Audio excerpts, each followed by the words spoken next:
The Sox lose today, but at least they didn't get no hit. And the big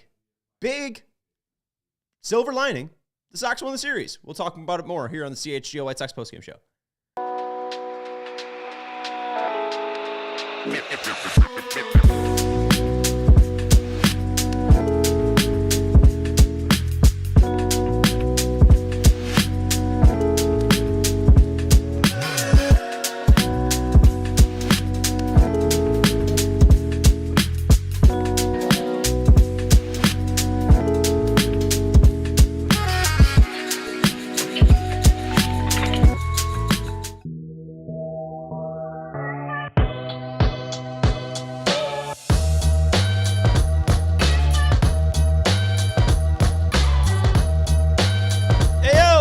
CHGO White Sox post-game show. This is presented by Bet365. Download the Bet365 app and use code CHGO365 when you sign up. Whatever the moment, it's never ordinary at Bet365. We are coming to you live from Studio B of our CHGO offices here in the West Loop of Chicago after a White Sox loss 3-1. Could have been a lot worse today. We'll talk about Garrett Crochet versus Shane Smith, the pitcher's duel that we saw in today's matchup. And of course, we're going to talk about Saturday. We're going to talk about Friday because the Chicago White Sox won. We're going to talk about Chase Meidroth as well. Somebody you should be very, very, very, very, very, very, very excited for as a Chicago White Sox fan. And then we'll get into some prospect notes. We'll talk about Noah Schultz. We'll talk about Braden Montgomery. We'll talk about Caleb Bonnemer, maybe a little bit about George Wolko. And then we will welcome in Jared Willis from Right Field. If you haven't already, hit that thumbs up button and make sure you're subscribing to the CHGO Sports YouTube channel. We have a Cubs show coming up later on tonight as they take on the Dodgers on the West Coast. We had a Bulls show earlier on in the day as they wrap up the NBA regular season. If you're looking for Chicago sports coverage, we have you here, covered here on CHGO Sports. Let's get into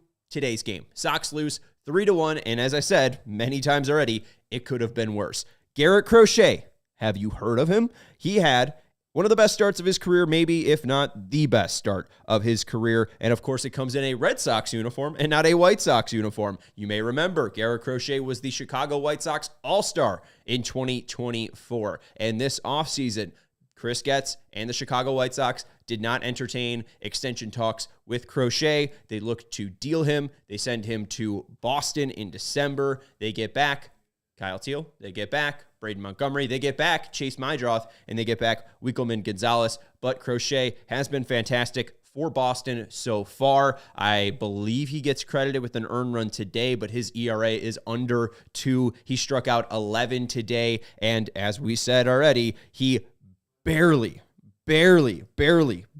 missed a perfect game. In the bottom of the 6th, he walked Brooks Baldwin for the Sox first base runner. That was on a 5-pitch walk as well. So really, nothing Brooks had to do besides stare at the balls on the outside. And in the bottom of the 8th, he gets a Taylor pop-out, a Michael A. Taylor pop-out on the first pitch. He was around 91 pitches at that point, but then Chase Meidroth comes up and sneaks a single through the right side, right in between the shortstop and third baseman to get the White Sox first hit, and they didn't stop there. Crochet gets taken out after that first hit is surrendered, and Brooks Baldwin comes up. He hits a single up the middle.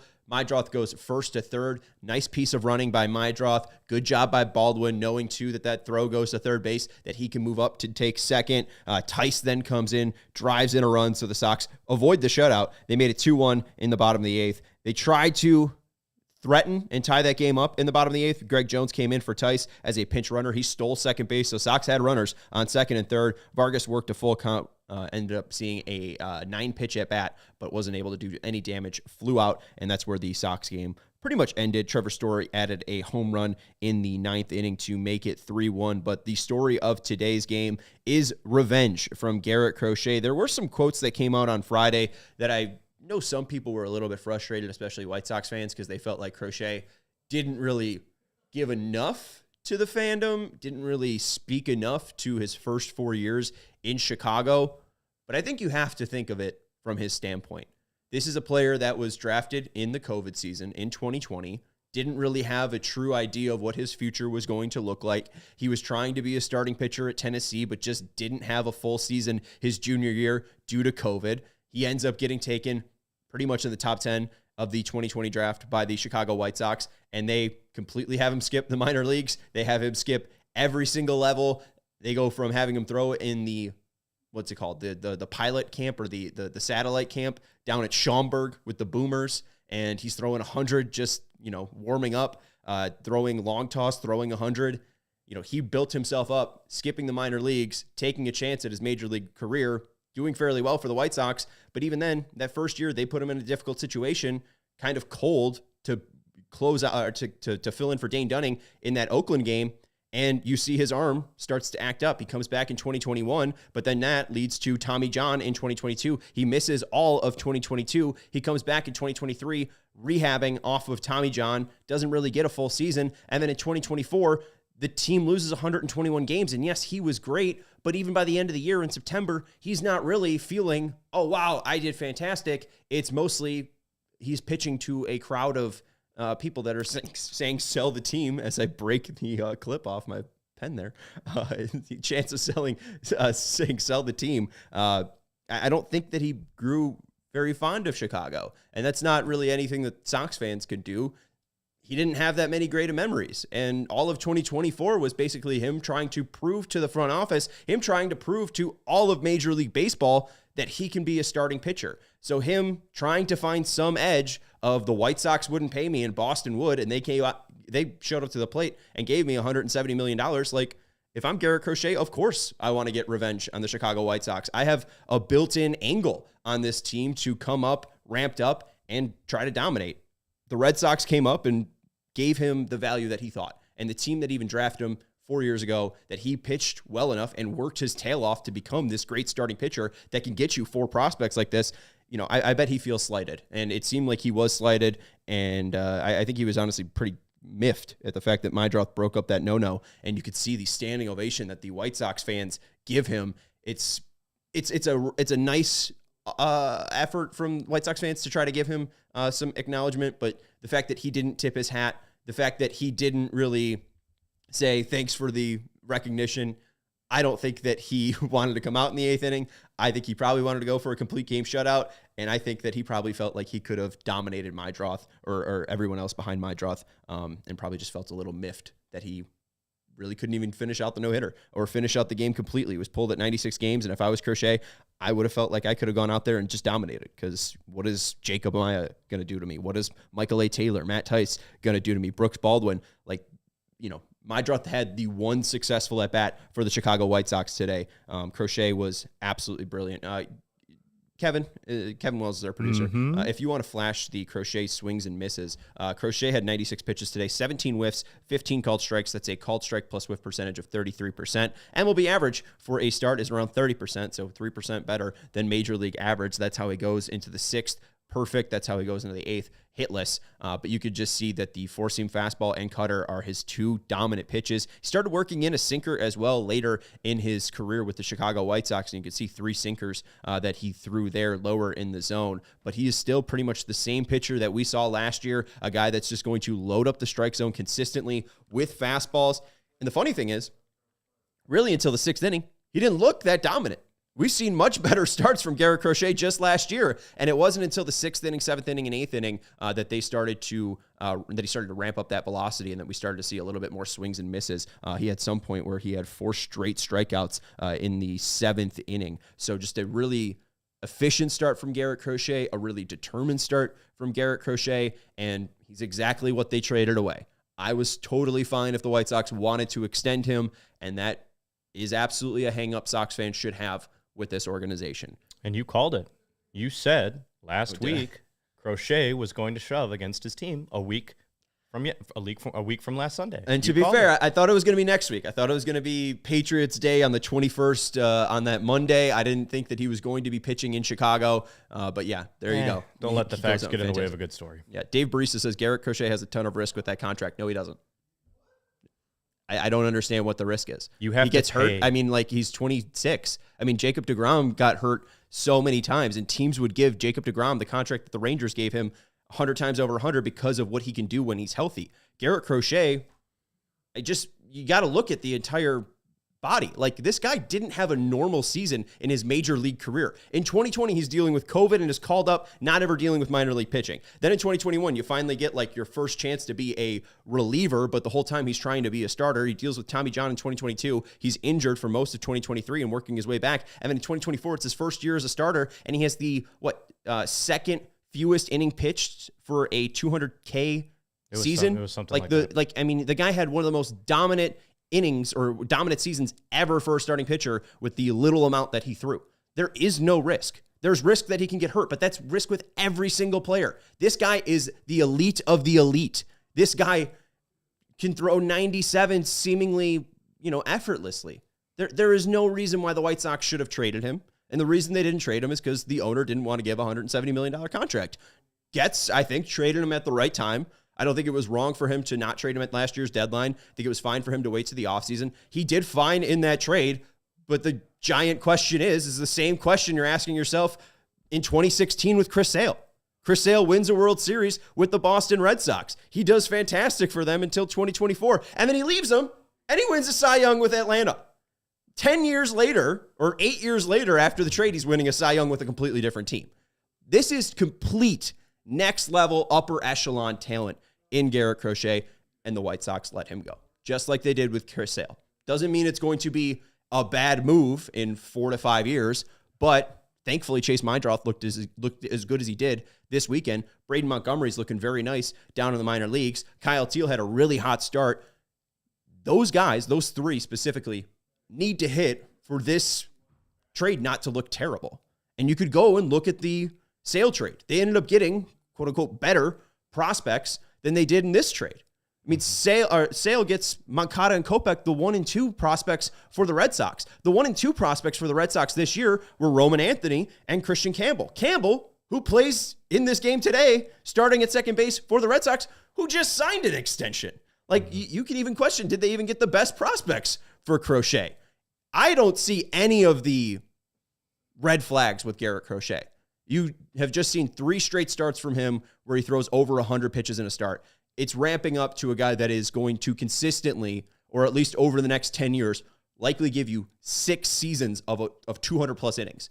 The Cubs, no offense, I don't mean to bring this up in a bad way, Kevin, but I'm just still shocked they gave Matthew Boyd, of all people, who's looked decent this year, $15 million.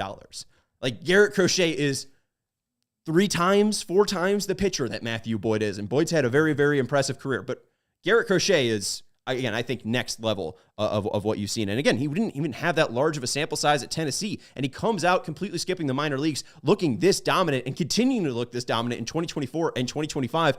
I would pay this guy $170 million. I think it's a steal that they got him for $170 million. I think the White Sox could have got him for much cheaper just last year, probably $50 million cheaper. They could have signed an amazing contract for Crochet. I think this was somebody that was absolutely willing to sign an extension, somebody that wanted that security, somebody that said, we believe in you. We believe that you're going to be a starter. We want to make sure that you have that security for the next 6 years. And look what he's done since he signed the extension. He's been brilliant. So I don't know. It's a really tough thing to be like, they made the right move, because the most talented player in that trade is Garrett Crochet. It's not a hot take. In that trade, he's more talented than Montgomery. He's more talented than Teal. He's more talented than Meidroth. Crochet was the best player in that deal. It's going to sting in 10 years if Teal, Montgomery, and Meidroth don't make massive contributions. Moncada ends up getting the $75 million extension that you would love to see Montgomery get, or Teal would get, right? But even look how that extension plays out. Moncada comes back for opening day and he gets booed when he showed on the screen. Like, we know how this plays out. We just saw something 8 years ago.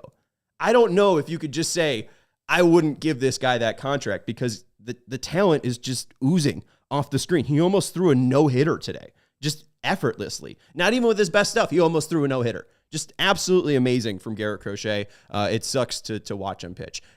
He has a small sample size. He absolutely does. And in that small sample size, he's absolutely dominated. Let's take a break here on the CHGO White Sox podcast. We got to let you know about our friends over at Sunnyside Cannabis Dispensary. Sunnyside Cannabis Dispensary is your home for judgment-free cannabis shopping, a place where all kinds of visitors are welcome to explore, discover, and purchase a wide array of high-quality products. Sunnyside has everything you need to elevate your summer. They're a one-stop shop for all cannabis needs. Sunnyside has an expertly curated menu with over 100 strains to choose from. Plus, they have easy online ordering and in-store pickup. They're Illinois' favorite dispensary with locations in the city like Wrigleyville and River North, to the suburbs like Champaign, South Beloit, and my favorite, their one in Elmwood Park. If you're starting out, Sunnyside has expert guidance and brands they know you'll love, like Good News and Mindy's. And if you're a pro, they have you covered with over 100 strains on the menu and new ones added daily. They're expertly curated with Wellness's advisor staff picks collection, so you can be guided by their experts. Visit sunnyside.shop for bright buys every day, including 50% off your first 3 online purchases. Enter promo code HICHGO at checkout to qualify. Exclusions apply. Sunnyside Cannabis Dispensary, bright buys every day, only for 21 plus or Illinois medical card holders. We also want to let you know about our friends over at Circa Sportsbook. Whatever the sport, the app to bet Circa Sports the app to bet is Circa Sports Illinois. Circa Sports is sports betting the way it should be. Circa Sports Illinois has high betting limits, low holds, and exceptional customer service. You can bet on all your favorite teams in-game this season. The Bulls are taking on the Heat in the play-in games this week. You can bet on the spreads, props, futures, or even in-game wagering. Circa Sports has it all. Fund and bet like a pro from anywhere, anytime in Illinois with our friends over at Circa. Download your new bookie today at circasports.com. Must be 21 plus or Illinois, or must be 21 plus. I was going to say medical card holder. Must be 21 plus. Gambling problem, call 1-800-GAMBLER. Woof. Yeah, you landed the plane. I landed the plane. Again, we're brought to you by our friends over at Bet365. Use code CHGO365. Whatever the moment, it's never ordinary with our friends over at Bet365. White Sox lose this one 3-1. We'll talk about the 2 games that they won on Friday and Saturday in just a second. I don't have any other thoughts on Garrett Crochet. Again, the Sox wouldn't pay that premium. They still have 4 other players to build this team out with, and it just shows you what the direction is with this team.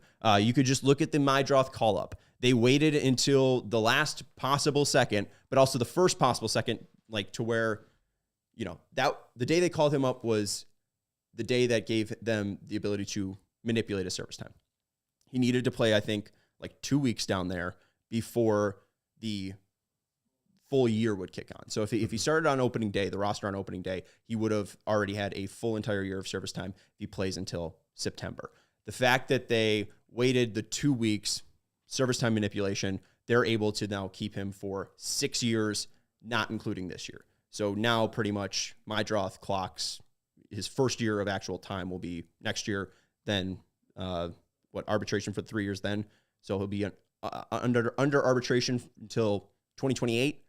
So then the Sox then will be in pre-arb until 2029, 2030, 2031. He won't be a free agent until 2032. If they called him up on opening day, he would have been a free agent in 2031. So they're able to get extended time with Chase Meidroth. It's pretty much the Milwaukee Brewers playbook. You see them trade Corbin Burns. If Brandon Woodruff was healthy, they would have traded him. They traded CC Sabathia or let CC Sabathia walk when he was a free agent after that great year in 2008. They let Zach Greinke walk, and they traded him or let him walk to Arizona. Like they try to flip pieces all the time. The Chicago White Sox, and Brian Bannister even said this to James Fegan in the offseason, whenever we get guys that hit, we have to make sure that they hit quickly so then we can make the most out of them and then still be able to ship them off. It's the Milwaukee Brewers playbook. They did it with Garrett Crochet. Maybe Garrett Crochet will suck, and they won't regret it. They got 3 players, though, that will hopefully be a part of this team for the next 6 years. You're seeing Chase Meidroth be the starting second baseman for the Chicago White Sox. He played Saturday at shortstop, but I think mostly he's going to be a second baseman for this team for the rest of 2025. That's your starting second baseman for the next 6 years. You're assuming you hope that Montgomery is going to be your starting left fielder or center fielder for the next 6 years, starting in 2027, 2026. If you're really lucky, you're thinking Teal and Caro are going to be a part of that backstop starting next year, 2026. You're just looking for all the other pieces. Will Vargas be on this team? Likely not, but you're going to give him that run. Will it be Colson Montgomery at short, or will Chase Meidroth end up winning this position? Maybe he's good enough to play defense at shortstop. Maybe it's Brooks Baldwin. Brooks Baldwin's playing every single position, including shortstop. Maybe Brooks Baldwin's your future shortstop. Maybe it's Caleb Bonham, Jacob Gonzalez, but That's like the one true position that they really need to figure out, because they have other guys that can possibly spot in. And two, if you trade Davis Martin this trade deadline, you can get more pieces from that trade. If you want to deal, probably not Shane Smith, but if you want to deal Cannon or Martin Perez is more likely, you could probably add to that 6-year future from that as well. So I think it's just, again, showing you where this White Sox team is going. Crochet is a person that you would want the team to give that extension. Build around. A player with elite talent. It's similar to the Robert one, but even Robert was under $100 million when he signed that extension. Crochet likely would have been, $125 million, $120 million if they signed him to an extension last year. I don't think they want to go over that $100 million threshold, especially for a team that is this bad. But I don't know if they're even going to go over that $100 million threshold come 2027. You'd hope so. 2028. Maybe there's a new owner at that time, but right now, this is how they're building it out. If they have elite talent that is uncontrollable for 3 years, 4 years, 5 years, they're going to ship them at the right moment. We'll talk about that a little bit with Luis Robert Jr. in a second, but let's talk about Shane Smith. Another good Shane Smith start. The good of this, the first 5 innings. He was incredible, attacking the zone, wasn't wild at all. When he was throwing the ball, he was making the Red Sox either think about swinging or swinging and missing a lot. You can flash the whiffs from Shane Smith. Some beautiful four-seamers today. The one that's really outside, that was thrown to Devers, and it had just some nasty run on it. So you had some beautiful four-seamers today from Shane Smith. You had some beautiful changeups, again, from Shane Smith. It wasn't a great start, and it mainly fell off in the 6th inning. Lack of stamina is to blame for sure for this. This is a guy that was half a reliever, half a starter with Milwaukee. And some interesting things were brought up by John Schriffen in the 6th inning when he started to struggle a bit. Smith started the inning by Kang Duran on 3 pitches. So you're like, oh, great, this is going to go perfectly. But then Devers infield pop out, 2 outs. But Bregman hits a single to the left side. Then 6 straight balls from Shane Smith. And then he gives up a double to Trevor Story. Brooks Baldwin could have possibly caught that ball for a flyout, but the wind was fairly crazy today. We'll talk about Baldwin, his ups and downs, the positives, the negatives. But just for a game that had crazy wind like that, he was in the right place, just like a hair off, wasn't able to complete that play. But Smith, and this was said by Schriffen, Smith said his front side pulls open when he gets tired, and I think that's what we're really seeing in some of these starts. When Shane Smith gets to that 6th inning, he starts to get fairly shaky. Tice came out to visit after the 6th straight ball, but Smith wants to keep his front shoulder closed so that when he's actually looking over his shoulder, he cannot see the hitter. So he wants to stay so closed, and that was apparently what he was dealing with, the issue he was dealing with in the 6th inning. He wasn't able to stay closed. That front side was flying open. He lost a little bit of velocity on his four-seam fastball as well, but also just completely lost control. So Shane Smith, things to be very excited about, and then things that make sense with a rookie, right?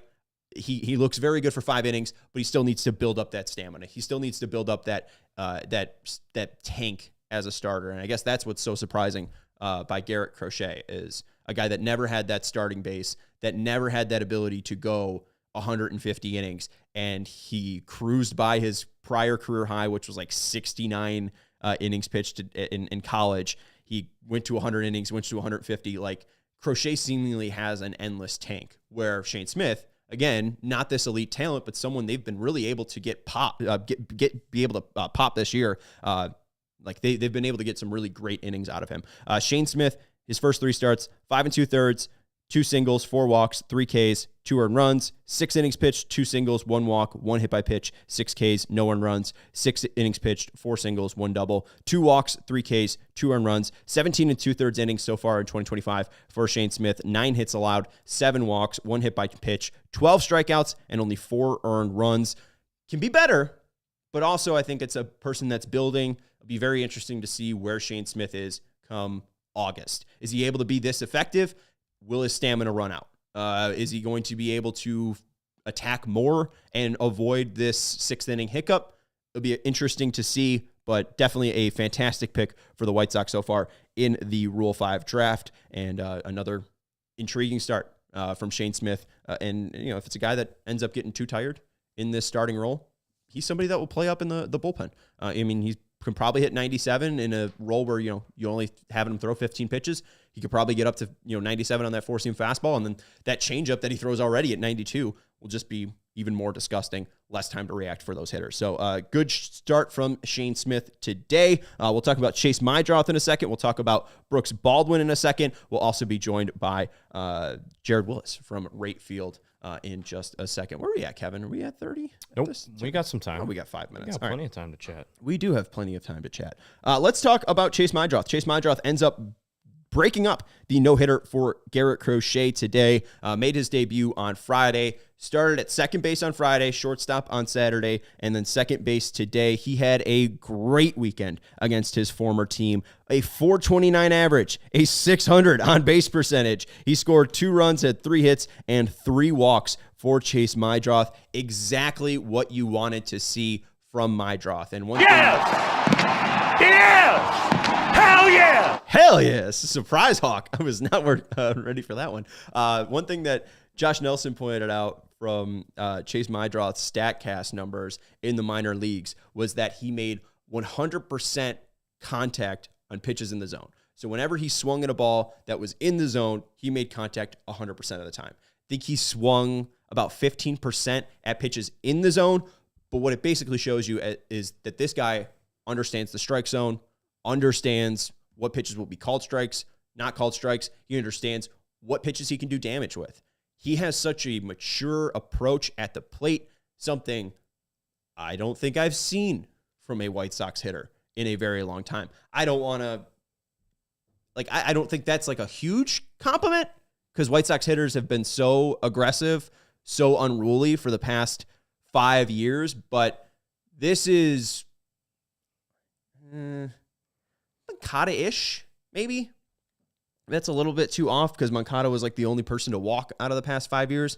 But it does feel like that vibe that Moncada, especially in 2019, whenever he put a ball in play, it was scorched or he had a fantastic day at the plate just discerning which ones are balls or strikes.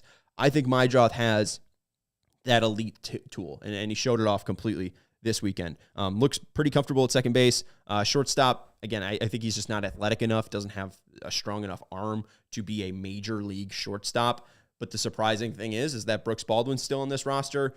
Lenny Sosa's still on this roster. Jacob Amaya's on this roster. Chase Meidroth's on this roster. I was expecting them to possibly DFA Sosa or Amaya. I now, even at this point, forget who they DFA'd, which is a great point for that person. I can't even recall who they DFA'd him for. Just fairly boring roster that this team has. But the fact that they've been able to work him in, get him 3 straight starts once he was called up, I think that was probably the most exciting thing of this weekend. You just wanted to see that plate discipline pay off, and he did that in all 3 games. Maybe he knew those Red Sox pitchers because, he was previously in the organization. But even if he does, you still have to go up there and hit it. A 429 average, 600 on base percentage. He seems to bring a new breath of fresh air, new sort of life to this White Sox team that is very much needed. And the one thing that stuck out too, he batted 6th today. And in the first 5 hitters, I don't think anyone saw more than 5 pitches. And it's only 6 pitches, only one more. But Meidroth, of course, out of the first 6 hitters, had the longest at-bat against Garrett Crochet. And then later on in the day, even breaking up the no-hitter. I just think that it's such a refined plate approach from Chase Meidroth that is really like an oasis for a White Sox fan. We've been thirsty. We've been dehydrated, depleted, wandering through the desert for days, months, years at this point, and finally Chase Meidroth is getting us somebody who has the plate discipline to not swing at a ball 15 feet outside of the strike zone. Hallelujah. We're thrilled that Chase Meidroth is on the south side. Let's take a break. We got some Luis Robert Jr. talk coming up. We also have Jared Willis joining us from Rate Field to talk about Shane Smith's start and to talk about Garrett Crochet's start.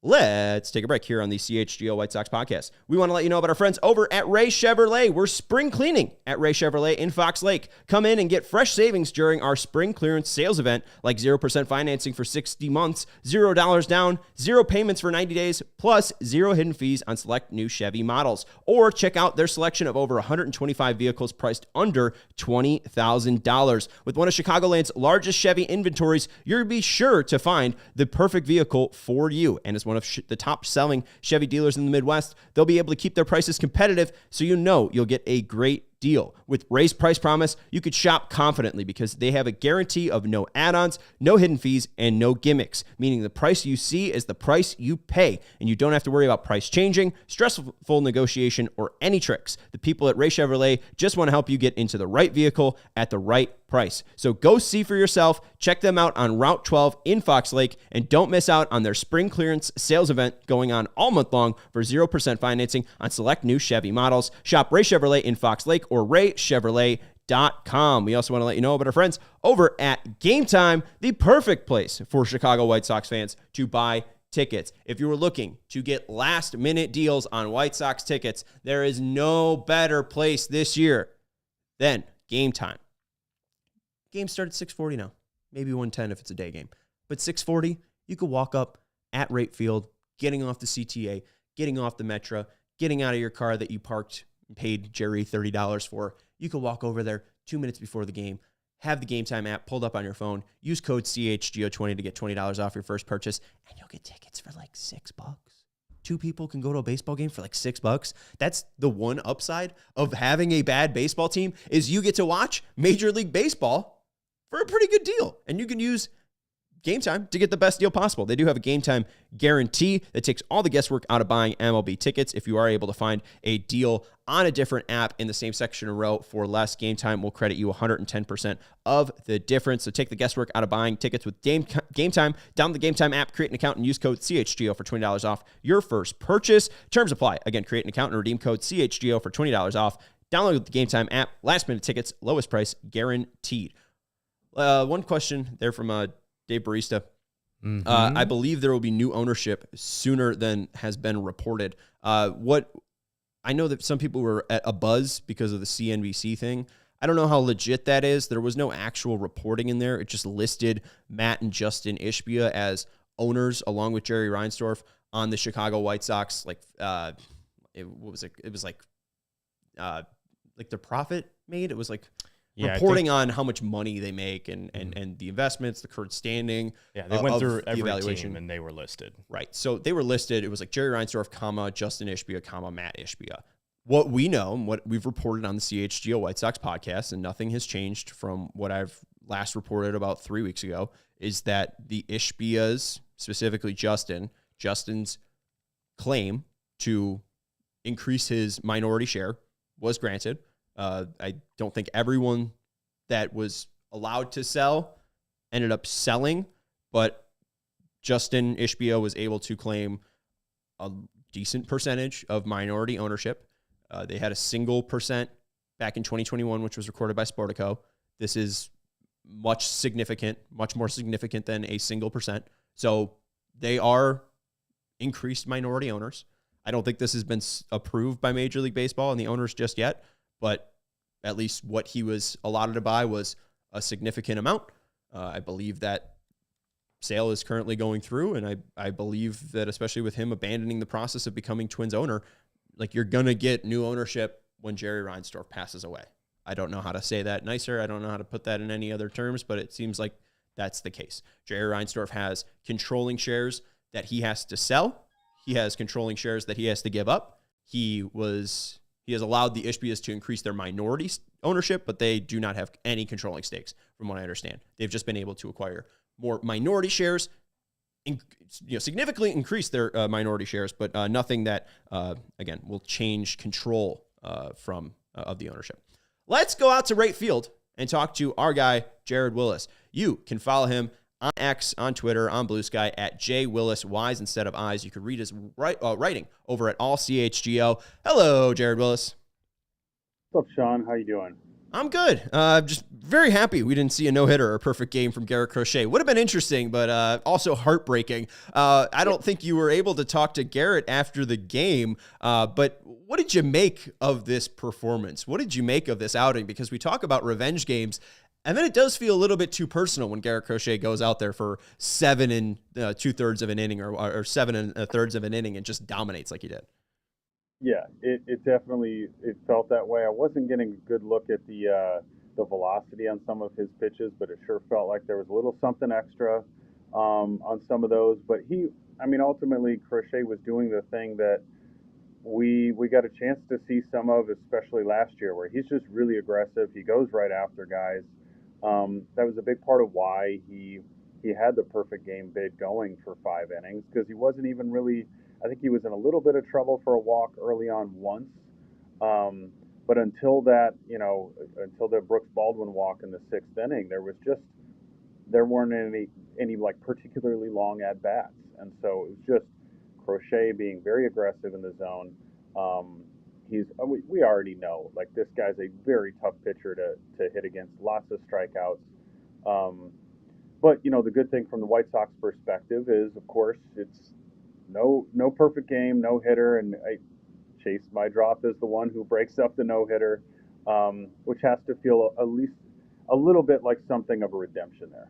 Yeah, absolutely. And you look at that 8th inning, and they were right on the precipice of tying that game up or even taking the lead with Greg Jones on second and Baldwin on third. Vargas has the 9-pitch at bat, but just isn't able to come through with runners in scoring position. Let's go to Meidroth, though, because we brought up his fantastic start this weekend, hitting .429, an on-base percentage of .600. And you talk about the lack of pitches seen by White Sox hitters, but I think Meidroth had the longest at bat against Garrett Crochet at 6 pitches. And then he comes in and breaks up the no-hitter 2 at-bats later. What have you made of Chase Meidroth in the first game that you saw in person, but then also the games on Friday and Saturday? Yeah, really just like impressive from the start, from when he was called up on Friday and the way he's handled himself in particular at the plate this whole series. Because again, even today in a really, really tough situation against a pitcher that he has not seen before, doesn't really know much about. We asked him about that in post game. How much familiarity did you have with Crochet? And it wasn't a whole lot. And so walking into a tough spot there, and then to have the to be able to stick with an at bat like that and come through with that hit when you are getting late in the game, and players won't necessarily say it, but they're aware of what's happening, and so. When you get into the 8th inning and you really legitimately, like, we're starting to count outs at that point. And so for a guy in only his 3rd major league game to come through with a hit in that spot, that speaks a lot for his makeup, I think.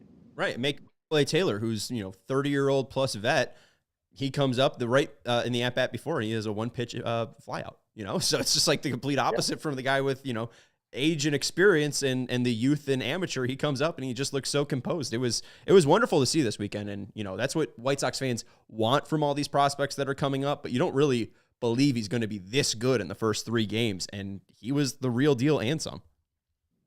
Yeah, absolutely. And especially in this trade in particular, where, Crochet is a guy who I think there was a legitimate case to be made for maybe they should keep him around. And so trading him needed to mean that you got something truly valuable in return, and this was the first look at what that return was. And so these very, very early signs, you have to feel kind of good about what they were able to get back from Boston, because if the White Sox are going to turn the corner from this as low as you'd like to think that they could possibly get last season, these are the little things that you look at where is this, this is a step in that direction. By himself, Chase Meidroth isn't going to rescue this season by any stretch, but it at least makes you feel like this rebuild is progressing in the direction that it needs to.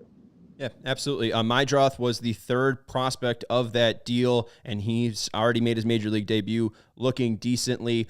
Teal started off extremely red hot in Charlotte, had 2 home runs, 2 doubles, and a triple, but has fallen off a little bit, 184, 310 on base percentage, 388 slugging percentage. But then Braden Montgomery down in Kannapolis, he's got a batting average over 300 and OPS over 875. So 2 of the 3 ain't bad. And Teal, again, if you asked a White Sox fan after the first 3 games, they were ready to call Kyle Teal up and let him start catcher, every single day. So I do want to just, probably the last time we'll talk about this, did they make a mistake letting Garrett Crochet go? We've had a little bit of a discussion with it in the chat today. I was for giving him an extension, but this is a team that seems to be, rather let's take 6+ years of 3 hitters rather than, let's take 3 years of Garrett Crochet and see if we can extend him. Do you think that they can reason with it even though Crochet looks so dominant?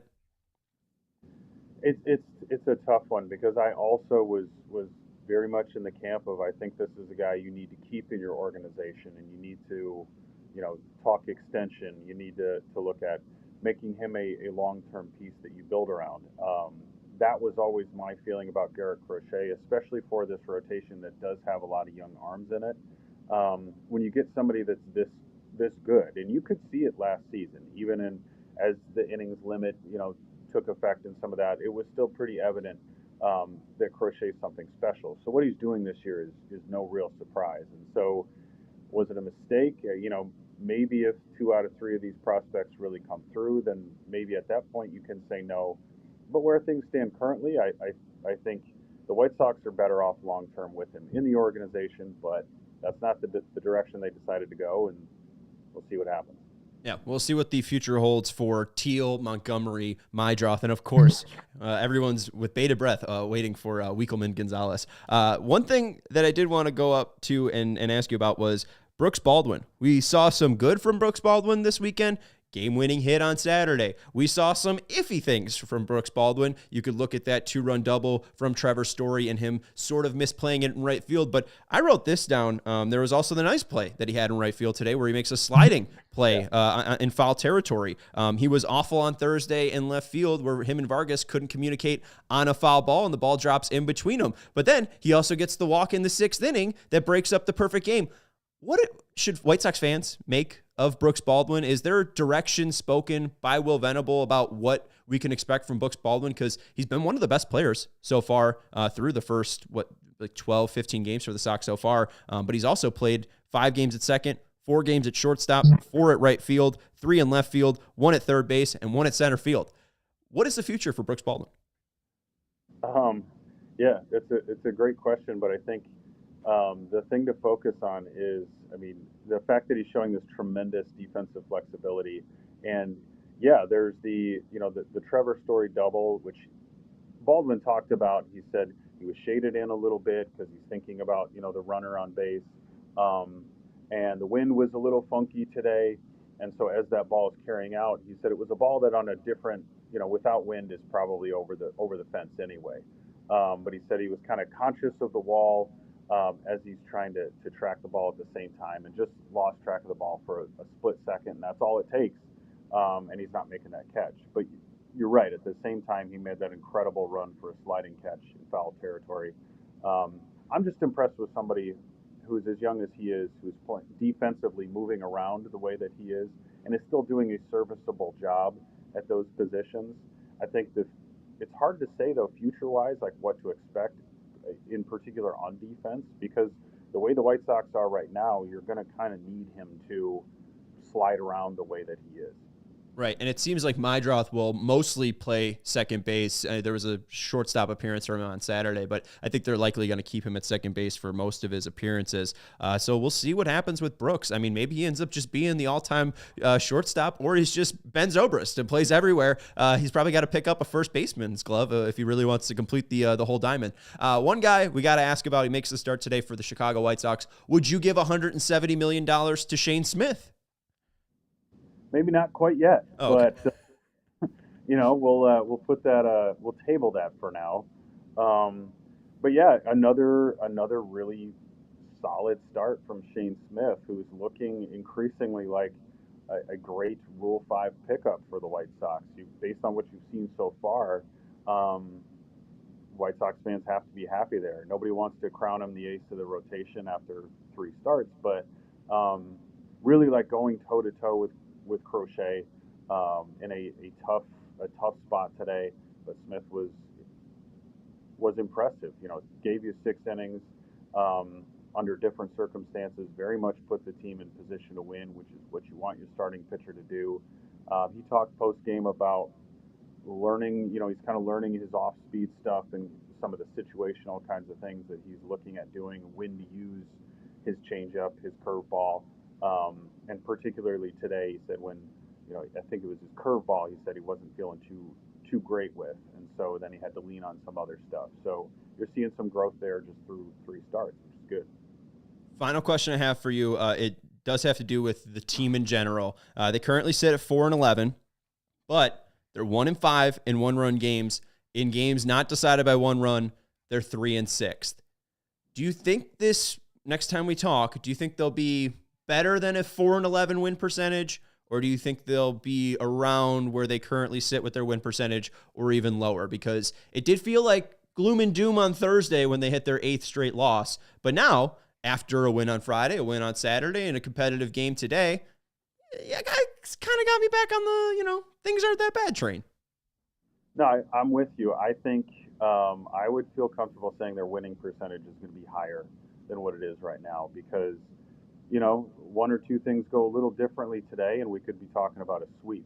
Because this wasn't, today wasn't like they got blown out. They weren't playing badly. This wasn't a mistake-riddled game or anything like that. It was just a old-fashioned, we went up against a really good pitcher throwing his best stuff, and it's tough to win a game like that. So, yeah. I can't do the math in my head right now. 26%. So I'd be comfortable putting them over 30. I think so too. I mean, like the part, but yeah. The biggest thing that just stuck out today was I think last year this team, even if they get that hit from Meidroth, they don't have that even chance to threaten. And the fact that they were taking first to third, and then Baldwin goes from home to second, even on that hit by the bad throw by Rafaela. Like, it just seems like they are being a little bit more aggressive, being a little bit more smarter on the base paths. I do think that there has been at least improvement there, and I think there's been improvement defensively. So they should be in a couple more games than last year. Shouldn't be 121 bad. Definitely not. I really don't think that's going to happen. Yay! Woohoo! Good news from Jared Willis. Make sure that you follow him at JWillisWise instead of Eyes over on X, Twitter, Blue Sky, and you could also read his work up at ALLCHGO.com. We appreciate your work from right field, Jared. And you smoking anything on the way home for Garrett Crochet's revenge game? I've got a Victor Sinclair for the ride home today. Oh, I don't know what that is, but enjoy your Victor St. Clair. But yeah, go make sure you follow Jared and read his work up at AllCHGO. Thank you for joining us today, Jared. See you, Sean. Thank you.